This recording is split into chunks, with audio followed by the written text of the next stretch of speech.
মৰমৰ ছাত্ৰ ছাত্ৰীসকল, তোমালোকৰ প্ৰিয় চেনেল ইংলিছ লাৰ্ণিং আছামলৈ মই তোমালোকক স্বাগতম জনাই আজি মই তোমালোকৰ আগত আজি অনুষ্ঠিত হোৱা HSLC কম্পাৰ্টমেণ্টেল এক্সামিনেশ্যন 2024 এছামিজ MILৰ কুৱেশ্যন পেপাৰখনৰ 50 নম্বৰৰ সলিউশ্যন লৈ উপস্থিত হৈছোঁ।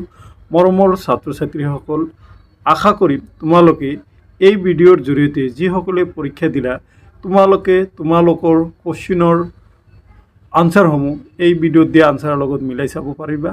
আৰু যিসকল মৰমৰ ছাত্ৰ ছাত্ৰীয়ে 2025ত HSLC ফাইনেল এক্সামিনেশ্যন দিবা তোমালোকে এই কুৱেশ্যন পেপাৰখনক তোমালোকৰ অহা পৰীক্ষাৰ বাবে মডেল কুৱেশ্যন হিচাপে ইউজ কৰিব পাৰা, কিয়নো এনেকুৱা ধৰণৰে প্ৰশ্ন অহা 2025ত আহিব। এইখিনিতে আৰু এটা কথা তোমালোকক জনাই থওঁ যে অহা যিকেইটা পৰীক্ষা অনুষ্ঠিত হ'বলগীয়া আছে সেই সকলোখিনিৰো কুৱেশ্যন পেপাৰৰ সলিউশ্যন মোৰ দুটা চেনেল ইংলিছ লাৰ্ণিং আছাম আৰু মেথছ অসমত আলোচনা কৰিম। গতিকে তোমালোকে এই যিবিলাক ছাত্ৰ ছাত্ৰীৰ বাকী বিষয়বোৰ আছে তোমালোকে সেইখিনিও তোমালোকে ভিডিঅ' পাবা, নিশ্চয় সেইখিনিও তোমালোকে কুৱেশ্যনৰ আনচাৰৰ লগত মই দিয়া আনচাৰসমূহ মিলাই চাব পাৰিবা। বলাচোন মৰমৰ ছাত্ৰ ছাত্ৰীসকল, এই ভিডিঅ'ৰ মূল বিষয়বস্তুলৈ যাওঁ। এই ভিডিঅ'ত মই তোমালোকৰ আগত 50 নম্বৰৰ সলিউশ্যন কৰি দিম আৰু তোমালোকে সেইখিনি মিলাই চাবা আনচাৰৰ লগত। নিশ্চয় তোমালোকে মই আশা কৰা ধৰণে আনচাৰ তোমালোকে পৰীক্ষাত আগবঢ়াইছে। গ্ৰুপ এ বিভাগ ক প্ৰশ্ন 1 অতি চমু উত্তৰ লিখা। ক নাৰায়ণ মূৰ্তি কোন? উত্তৰ নাৰায়ণ মূৰ্তি ইনফোসিস কোম্পানীৰ প্ৰতিষ্ঠাপক। খ কি সংস্কৃতিয়ে আৰ্য পূৰ্ব যুগৰ কথা কয়? উত্তৰ ভাৰতীয় সংস্কৃতিৰ মূল সুঁতিয়ে আৰ্য পূৰ্ব যুগৰ কথা কয়। এতিয়া 2 নম্বৰৰ প্ৰশ্নলৈ আহা। চমু উত্তৰ লিখা যিকোনো দুটা। অ এজন উদ্যোগী হোৱা যিমান সহজ সফল হোৱাটো কিন্তু সিমান সহজ নহয়। কথাষাৰ পাঠৰ আধাৰত বুজাই লিখা। তোমালোকে 1 নম্বৰৰ উত্তৰ দুটা চোৱা। 2ৰ কলৈ আহা। ক উদ্যোগী হ'বলৈ বিচৰাটো বা উদ্যোগী হোৱাটো সহজ কথা, কিন্তু উদ্যোগত সফলতা লাভ কৰাটো সহজ নহয়। স্থাপনৰ দিনাখনৰ পৰাই উদ্যোগে লাভৰ সুখ দেখা নাপায়। ইয়াত ঘাত প্ৰতিঘাত লোকচানৰ ভয় আদি থাকিবই। উদ্যোগৰ সফলতাৰ সোপান ঢাপে ঢাপে আগবাঢ়ে। নিবন্ধকাৰ দেৱজিৎ ভুৱাদেৱে কোৱাৰ দৰে প্ৰথম অৱস্থাত এজন উদ্যোগীয়ে জোতা চিলাইৰ পৰা চণ্ডী পাঠ লৈ সকলো কৰিবলৈ সাজু থাকিব লাগিব। প্ৰাৰম্ভিক ব্যৰ্থতাবোৰত হতাশ নহয়, বাৰে বাৰে লাগি থাকিলেহে সফলতাৰ মুখ দেখা পায়। এই কথা প্ৰতিপন্ন কৰিবলৈ গৈ লিখকে টমাছ আলভা এডিসন, গ্ৰাহাম বেল, কাৰ্লছন আদি বিজ্ঞানীৰ উদাহৰণ দাঙি ধৰিছে। বিল গেটছৰ মতে সামগ্ৰী তৈয়াৰ আৰু উৎপাদন কৰাটো সহজ, কিন্তু নতুন বস্তু এটাই বজাৰ দখল কৰাটো অত্যন্ত কঠিন। বিক্ৰীৰ কৌশল উদ্যোগীৰ বাবে অতি গুৰুত্বপূৰ্ণ। খ নম্বৰ উত্তৰ ভাৰতৰ সংগীতে কি নতুন বস্তু আমাৰ চকুত পেলায়? ভাৰতীয় উচ্চাংগ সংগীত গাম্ভীৰ্যপূৰ্ণ আৰু বিচিত্ৰ, কিন্তু উত্তৰ ভাৰতৰ সংগীতত এটা নতুন বস্তু চকুত পৰে। এই নতুন বস্তুটো হৈছে উত্তৰ ভাৰতৰ উচ্চাংগ সংগীত গাম্ভীৰ্যপূৰ্ণ আৰু বিচিত্ৰ, যদিও ঠায়ে ঠায়ে এই সংগীতত এক উৰণীয়া ভাৱৰ সংযম ঘটা দেখিবলৈ পাওঁ। এনে হোৱাটোৰ কাৰণ হিচাপে উত্তৰ ভাৰতৰ সংগীতৰ সুৰ বস্তুৰ ওপৰত লোক সংগীতে পেলোৱা প্ৰভাৱ বুলিব পাৰি। গ অসমীয়া জনগোষ্ঠীৰ ধাৰক বুলিলে কোনসকলক বুজায়? অসমীয়া জনগোষ্ঠীৰ ধাৰক বুলিলে ঘাইকৈ, কছাৰী, চুতীয়া, কোচ, মেচ, ডিমাচা, দেউৰী, মিচিং, বড়ো, তিৱা, কাৰ্বি, খাচী, গাৰো, মিজো আদি লোকসকলকে বুজায়। প্ৰশ্ন 3 উত্তৰ লিখা। ছাৰ, এজন উদ্যোগী হ'বৰ বাবে শিক্ষাগত অৰ্হতা কেনেধৰণৰ হ'ব লাগিব? এইদৰে কোনে সুধিছিল?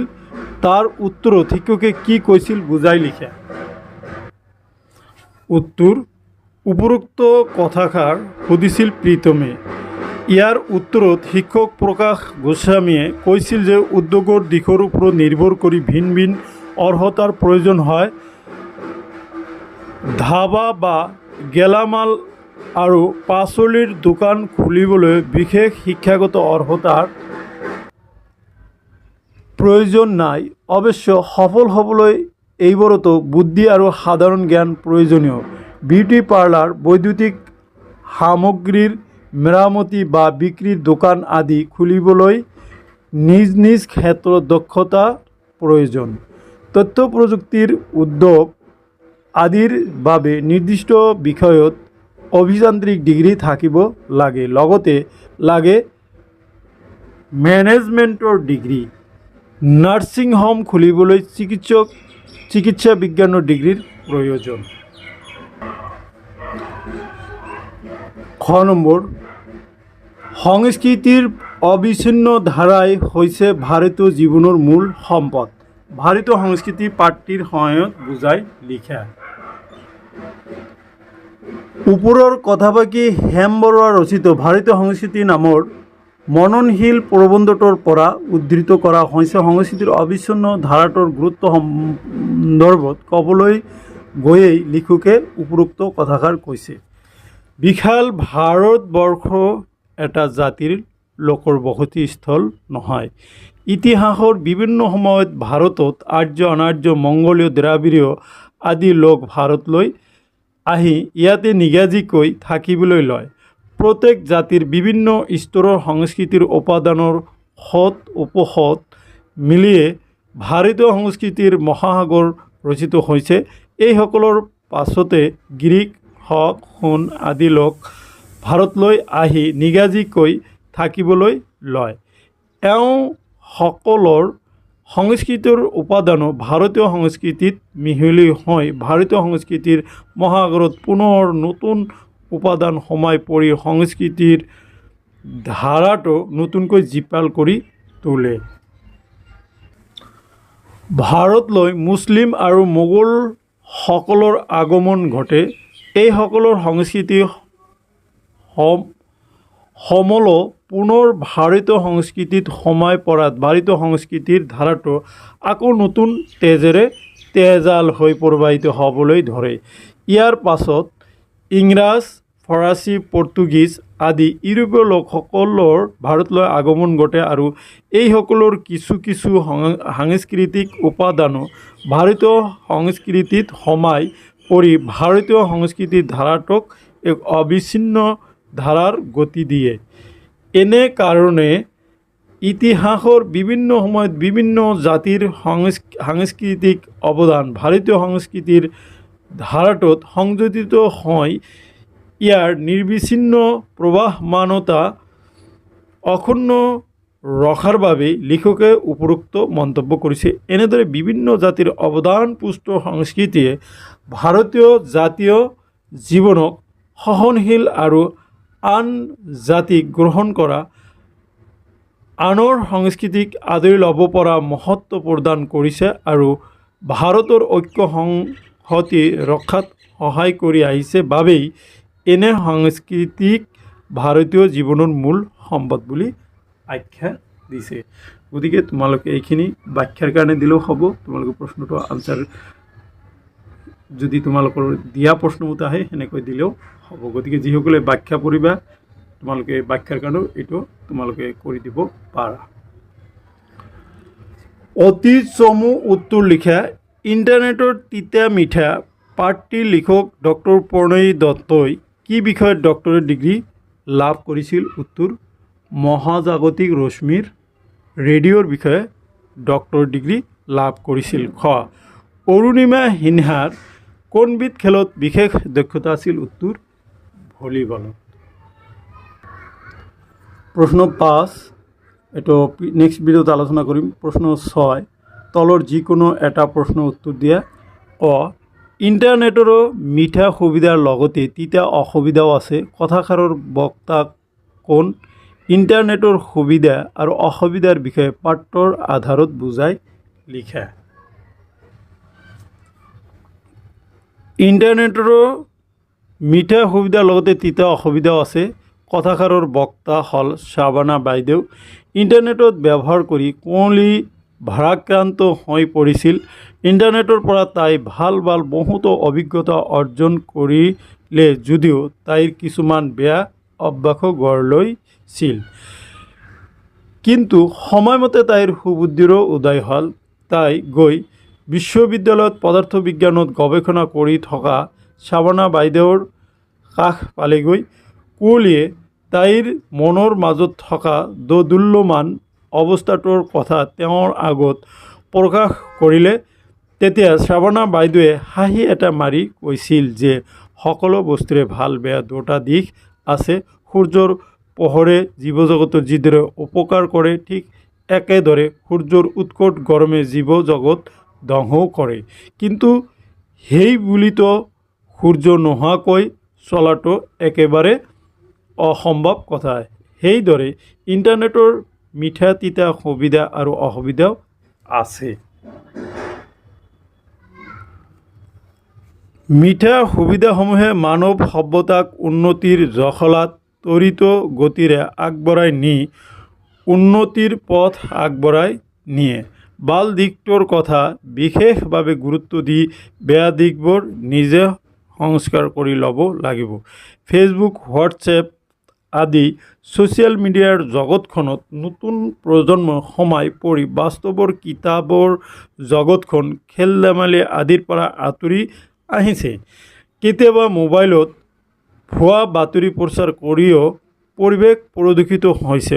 অনবৰতে ইণ্টাৰনেটত লাগি থাকিলে এলেহুৱা, মূৰৰ বিষ আদিও হয়। গতিকে এনেধৰণৰ ইণ্টাৰনেটৰ তিতা মিঠাবোৰ বিচাৰ কৰি চাই ল'লেহে সকলোৱে উপকাৰ হ'ব।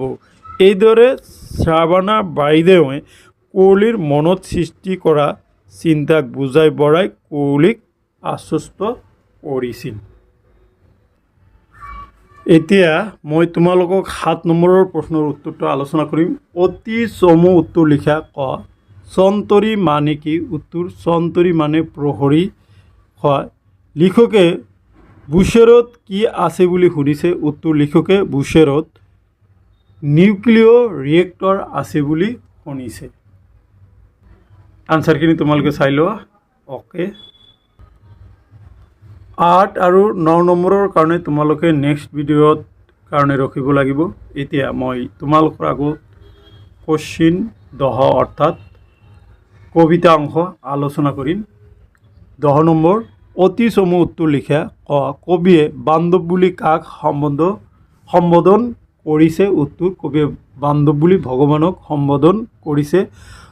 খ খোদা ৰচুল লুকাই আছে মমিনৰ আঁৰত। ইয়াত মমিন মানে কি? উত্তৰ খোদা ৰচুল লুকাই আছে মমিনৰ আঁৰত। ইয়াত মমিন শব্দৰ অৰ্থ হ'ল বিশ্বাসী মুছলমান।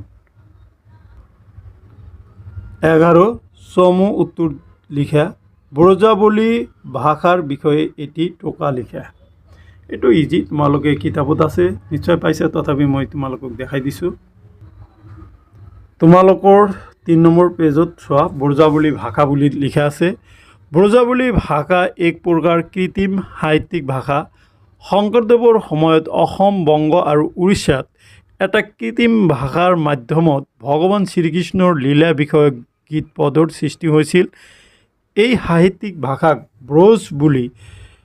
ব্ৰজবোল আৰু অসমীয়াত ব্ৰজাৱলী ভাষা বোলা হয়। পশ্চিম হিন্দীৰ অপভ্ৰংশ ব্ৰজ ভাষাৰ লগত ইয়াৰ কোনো সম্পৰ্ক নাই। ব্ৰজাৱলী ভাষাৰ মূল ভেটি মৈথিলী। তাৰ লগত ভোজপুৰী, নেৱাৰী আৰু কাষৰীয়া অঞ্চলৰ আন ভাষাৰ সংমিশ্ৰণেৰে ই ঠাই বিশেষে একোটা স্বতন্ত্ৰ ৰূপ লাভ কৰে। ব্ৰজাৱলী ভাষাটো এহাতে শক্তিশালী আৰু স্বৰ ধ্বনিৰ অধিক প্ৰয়োগৰ বাবে শ্ৰুতিমধুৰ।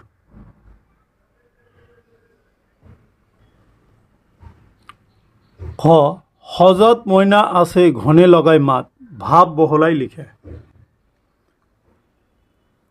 ইয়াতে হজত মইনা আছে ঘনে লগাই মাত, ইয়াতে তোমালোকে এইখিনি লিখিব লাগিব। আসমান মানে আকাশ, কুটুম হল ধ্ৰুৱ নক্ষত্ৰ আৰু আদম হল সৃষ্টিৰ আদি পুৰুষ।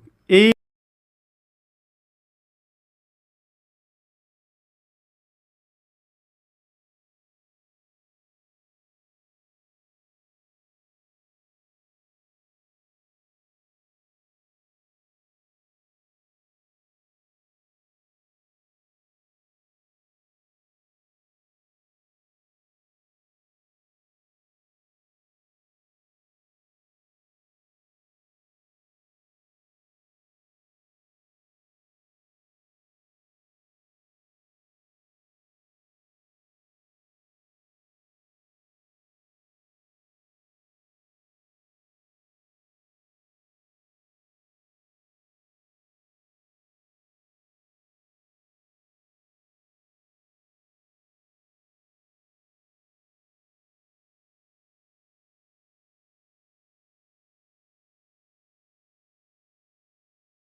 উত্তৰ এইটো হ'ব খ নম্বৰ বেদুইন, স্বাক্ষৰ, স্বপ্ন, দুঃস্বপ্ন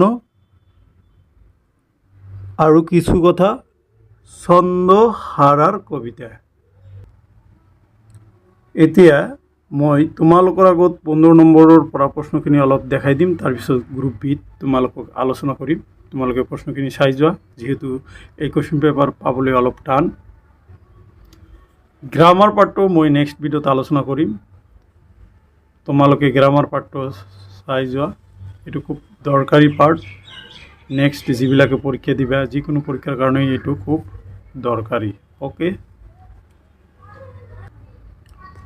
এতিয়া 17 নম্বৰ কি যিকোনো এটা প্ৰশ্ন উত্তৰ বা সম্প্ৰসাৰণ আহিছে তাৰপিছত তোমালোক দৰখাস্ত লিখা আহিছে প্ৰতিবেদন আহিছে তাৰপিছত 18 নম্বৰ ভেৰি ইজি দিছিলে অসমৰ কৃষি অসমৰ খেলা ধূলাৰ বিকাশ আৰু পুথিভঁৰাল ৰচনা দিছিলে তোমালোকৰ বৈচিত্ৰ্যময় অসমৰ পৰা দুটা কোৱেশ্চন দিছে মেক্সিমাম ল'ৰা ছোৱালী এইখিনি উত্তৰ কৰিব পৰা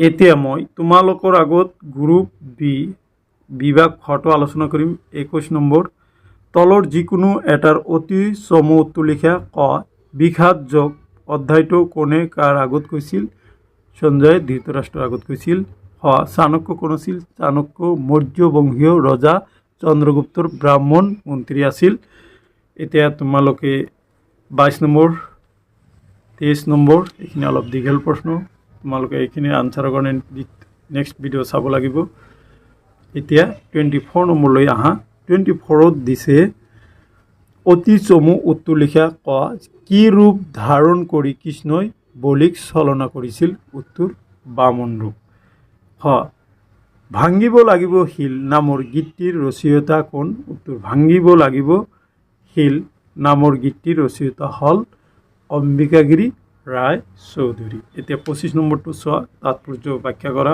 বুজাই লিখা দিছে 26 27 নম্বৰ ব্যাকৰণৰ যেহেতু মই কৈছোঁই ব্যাকৰণৰ ভাগটো একেলগে গ্ৰুপ এ বি একেলগে কৰি দিম তোমালোকে এইখিনি চাবা যিসকলে অহা পৰীক্ষা দিবা আৰু যিসকলে পৰীক্ষা দিলে তোমালোকে ৰিজাই চাব পাৰা সো মাই ডিয়াৰ ষ্টুডেণ্ট এইখিনি আছিলে আজিৰ এই ভিডিঅ'ৰ বিষয়বস্তু আশা কৰিছোঁ আজিৰ এই ভিডিঅ'ৰ বিষয়বস্তুখিনিয়ে তোমালোকৰ অহা পৰীক্ষাত সহায় কৰিব আৰু যিসকলে পৰীক্ষা দিলে তোমালোকক আনসাৰৰ সমূহ কি সেইখিনি চেক কৰাত সহায় কৰিব থ্যাংক ইউ ফৰ ৱাচিং